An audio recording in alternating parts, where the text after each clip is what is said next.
Pangarap lamang niya ang laging makapanood ng mga pelikula. Pagiging vendor, waiter, barker ng jeep at kung ano-ano pang mga trabaho ang kanyang pinasok. Si Nora Honor ang kanyang matalik na kaibigan ang nagbigay sa kanya ng palayaw na Kuya Germs. Halika at ating alamin ang ilang bahagi ng buhay ni Herman Moreno dito lamang sa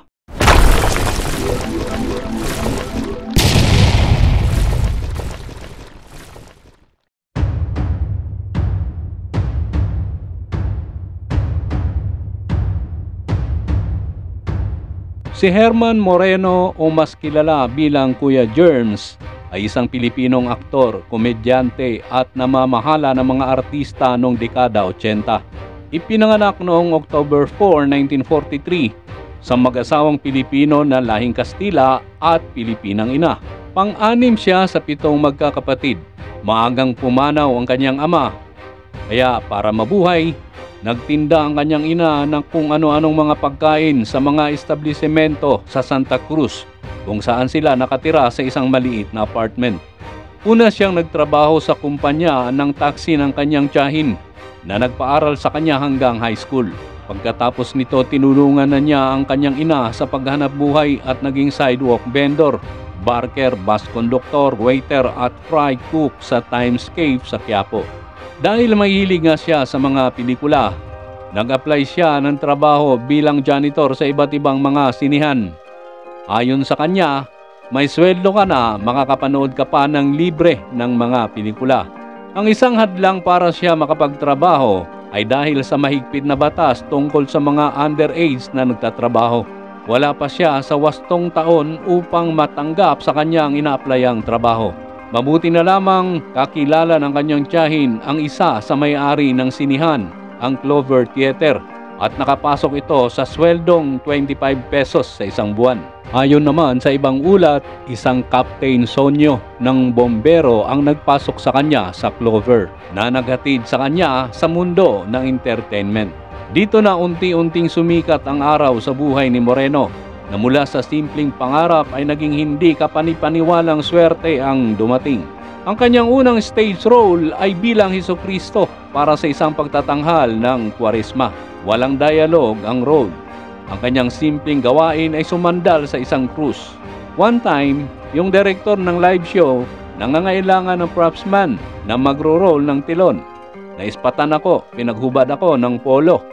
Nung makita ang katawan ko na butot balat, sinabihan ako ng perfect, ikaw ang gagawin naming Jesus Christ.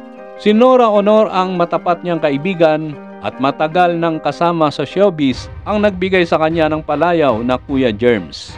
Ang pakikipagkaibigan niya sa comics writer na si Pablo Gomez ay nakatulong sa kanya na magkaroon ng papel sa isa sa mga pelikulang ginawa ng Sampaguita Studios. Ang una niyang pelikula ay Susan, Susay, Susi na ginampanan ni Susan Roses. Maliit lamang ang kanyang role dito. Ang sumunod na pelikula noong 1963 ay ang Dance Orama. Sa pagkakataong ito, naging dance partner na siya ni Susan. Si Kuya Germs ay magaling sumayaw. Naging trademark na niya ang pagsusuot ng marangya na kasuutan at ang ilan sa kanyang mga blazer ay may mga bato at espesyal na sequin. Kinokolekta niya ang mga clown figurine, ngunit ang mga nakangiting clown lamang dahil ayaw niyang makakita ng malungkot na mga clown. Hindi mapili sa pagkain ang master showman, basta may sabaw sa set. Naging disc jockey din si Moreno bilang sidekick ni Eddie Ilarde. Noong 1969, lumipat siya sa DZTR bilang pitch hitter para kina Helen Vela, Bingo Lacson at Ben David. Nabigyan si Moreno ng sarili niyang time slot mula 11 p.m. hanggang 12 midnight para sa Bisita Artista, Music Factory at Guy and Peep Song Festival. Sa kanyang paglipat sa DZBB, nag-host siya ng sarili niyang noontime show tuwing weekday ng 2:30 hanggang 3:30 p.m.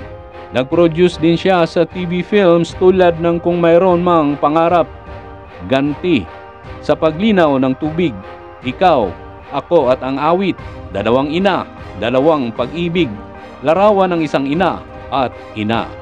Itinatag niya ang Eastwood City Walk of Fame sa Quezon City noong December 1, 2005. Nakapattern ito sa Hollywood Walk of Fame sa Hollywood, California. Mula noong 1996, ang FAMAS ay nagbigay ng Youth Achievement Award na ipinangalan sa kanya.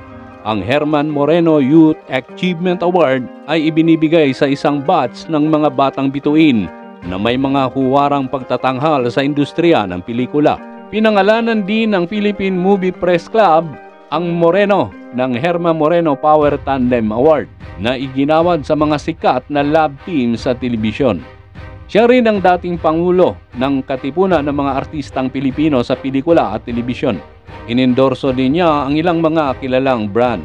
Si Moreno ay isang taga-suporta ni dating Pangulong Ferdinand Marcos kahit na matapos siyang mapatalsik sa pagkapangulo ng People Power Revolution noong 1986. Noong September 1988 na episode ng kanyang musical program na GMA Super Show, siya at ang kanyang mga co-host ay kumanta ng isang medley ng mga kanta na nakatuon kay Marcos bilang pagunita sa kanyang kaarawan. Nagkaroon din ito ng maraming mga award at nagkaroon ng mahigit kumulang 200 pelikula at palabas sa telebisyon. Siya ay may isang ampon na nagngangalang Federico Moreno. Si Federico ay naging asawa ni Sheila Magdayaw, kapatid ng kapamilya stars Vina Morales at Shaina Magdayaw. Inilarawan ni Federico ang kanyang ama bilang napakamapagbigay at mabait. Lambingin mo lang, umuoo na siya. So kapag siya naman ang maglambing, ibigay mo din.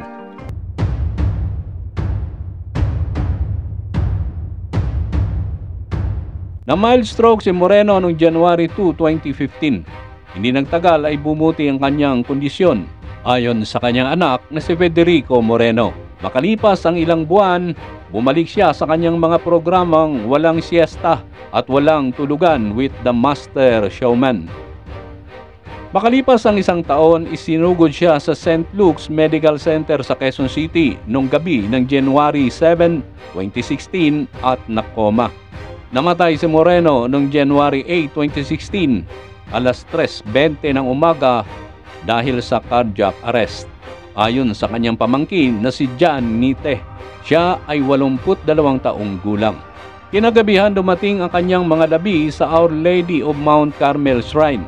Kinabukasan isang live tribute special ng kanyang palabas na walang tulugan with the Master Showman ang ginanap sa kanyang wake. Siya ay inilibing sa Loyola Memorial Park sa Marikina pagkatapos dalhin sa GMA Network Center. Si Moreno ay inilibing sa tabi ng kanyang ina na si Aurora Molina at ama na si Jose Moreno E. Calvo at ilang pang kamag-anak. Ang GMA Network Studio Annex sa Quezon City, ang The Herman Moreno Studio, dating kilala bilang Studio 6, ay pinasinayaan bilang parangal sa kanyang legacy at bilang pagpupugay sa kanyang ika-85 na kaarawan noong October 4, 2018. Kasama ang mga pamilya, kamag-anak, kaibigan at staff ng GMA at nagbibigay pugay. Si Herman Moreno ang isa sa naging daan upang sumikat ang ilang mga bagong artista noong dekada 80. Hanggang dito na lang muna tayo mga kaistorya. Kung inyong nagustuhan ang istoryang ito, maaaring mag-like, comment at mag-subscribe sa ating munting channel.